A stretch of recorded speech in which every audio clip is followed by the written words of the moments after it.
میں ایک second year کی اسٹوڈنٹ کو پڑھاتا تھا, وہ لڑکی مجھ کو پسند کرنے لگ گئی, مجھے بھی وہ پسند ہے, کیا میں اس سے نکاح کر سکتا ہوں؟ اس کے والد شاید یہ سوچیں کہ سماج کیا کہے گا, وضاحت فرما دیں. اس کے والد نے یہ نہیں سوچا کہ ایک جوان لڑکی کو آپ جیسے جوان لڑکے سے ٹیوشن پڑھوا رہے ہیں, یہ عجیب ہی لوگ ہیں. تو بہرحال اب یہ تو جائز ہی نہیں ہے جوان لڑکی کا اس طرح آپ کو پڑھانا ٹیوشن, اور اس لڑکی کا آپ سے پڑھنا. خیر, اب آپ کے دل میں اس کی پسند آ گئی ہے, اس کو آپ پسند آ رہے ہیں تو شادی کریں, سماج کی ایسی کی تیسی. تو پیغام بھیج دیں اس کے والد کو. والد کیا سوچیں گے؟ والد وہی سوچیں گے, اگر والد صاحب آپ کی عمر میں کسی کو ٹیوشن پڑھاتے تو آپ ان کے والد کے بھی یہی جذبات ہوتے.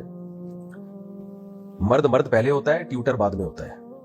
لڑکی پہلے ہوتی ہے, وہ آپ کی اسٹوڈنٹ بعد میں ہوتی ہے.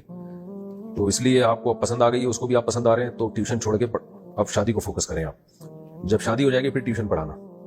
اور اگر شادی کو ریجیکٹ کر دیتے ہیں, شادی نہیں ہوتی, تو اس کو ٹیوشن پڑھانا بھی آپ کے لیے حرام اور ناجائز ہے. اس سے بہت بڑے فتنے میں پڑنے کا اندیشہ ہے. زنا اسی سے پھیلتا ہے. قرآن نے یہ نہیں کہا کہ زنا مت کرو, بلکہ کہا لا تقربوا الزنا, زنا کے قریب بھی مت پھٹکو.